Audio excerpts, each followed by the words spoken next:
Good morning everybody. देखिए बच्चों, अब हम पढ़ाएंगे लोरेंस बल या लोरेंस बल क्या होता है। क्या पढ़ाना है? लोरेंस बल या लोरेंस बल। इसको हम लोरेंस बल भी बोलते हैं या लोरेंस बल। तो देखिए, लोरेंस नामक वैज्ञानिक ने ये कहा था कि यदि कोई क्यू आवेश का कण बी वेग से किसी चुंबकीय क्षेत्र में गति करता है तो उस कण पर एक बल आरोपित हो जाता है जिसको हम लोरेंस बल या लोरेंस बल कहते हैं। देखिए, इसका पहला डायग्राम बनाएंगे, डायग्राम के थ्रू इसे समझाएंगे लोरेंस या लोरेंस बल क्या होता है। तो देखिए, ये क्या है? चुंबकीय क्षेत्र है।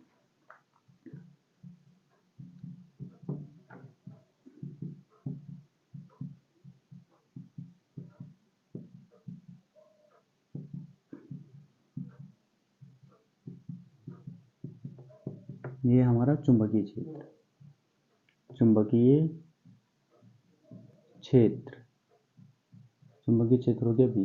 इसके बीच में जो एंगल बनेंगे वो कितने बनते हैं? थीटा के बनते हैं। तो क्यू आवेश का कण है कोई, कितना? क्यू आवेश का कण, यह आवेश है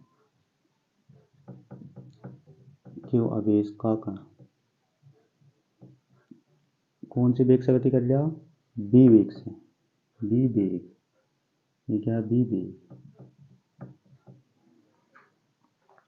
तो ये था हमारा लोरेंस या लोरेंस बल। ये चुंबकीय क्षेत्र हो गया और ये क्यू आवेश का कण हो गया। ये कौन सी गति से रहा? बी वेग से। तो लोरेंस नामक वैज्ञानिक ने यह कहा था कि जब कोई क्यू आवेश का कण किसी चुंबकीय क्षेत्र में बी वेग से गति करता है तो इस कण पर एक बल आरोपित हो जाता है। तो इस कण पर क्या हो जाएगा? एक बल आरोपित, बल मतलब एफ आरोपित हो जाता है।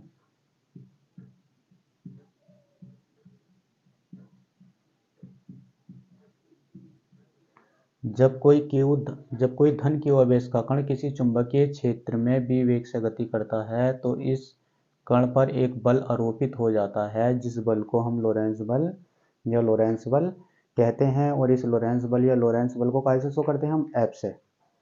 आगे समझ में डेरिवेशन क्या है? जब क्यू आवेश का कण, जब किसी चुंबकीय क्षेत्र में कोई क्यू आवेश का कण बी वेग से गति करता है तो इस कण पर एक बल आरोपित हो जाता है जिसे हम लोरेंस बल कहते हैं।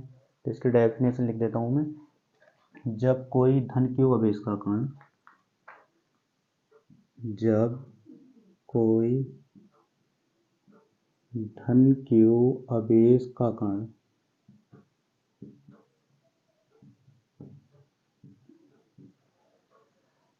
किसी चुंबकीय क्षेत्र में, किसी चुंबकीय क्षेत्र में बी वेग से गति करता है, गति करता है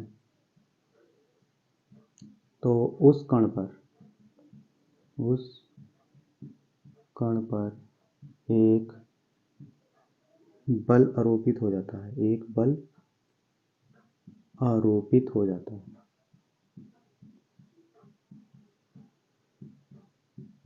जाता है जिसको लोरेंस बल कहते हैं, जिसको लोरेंस बल कहते हैं, लोरेंस बल कहते हैं।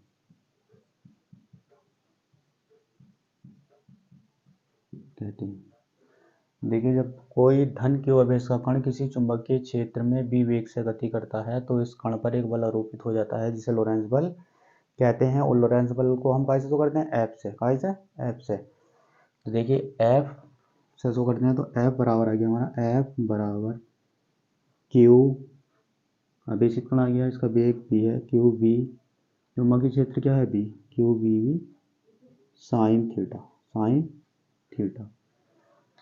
थीटा मान लेते हैं हम इसका 90 डिग्री। कितने का कोण मान लिया हमने? थीटा बराबर मान लिया हमने 90।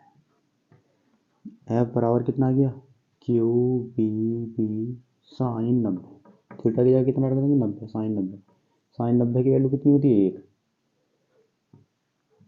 एफ बराबर क्यू बी साइन 90 का मान आ गया 1। जब 1 से मल्टीप्लाई करेंगे तो कितना आ जाएगा?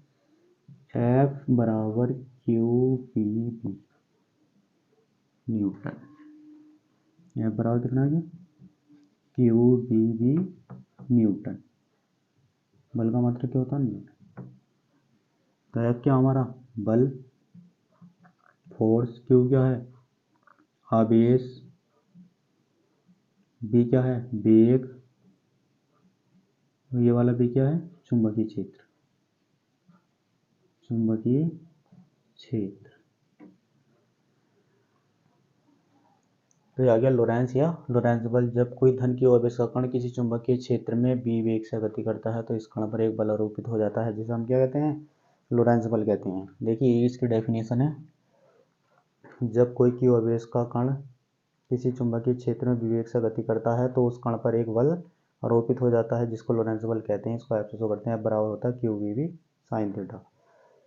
जहाँ क्यू आवेश है, बी वेग है, ये वाला भी चुंबकीय क्षेत्र है, साइन थीटा इसका एंगल है, थीटा बराबर मान लिया इसमें मैंने 90, तो साइन 90 की वैल्यू होती है 1, तो एफ बराबर क्यू वी वी।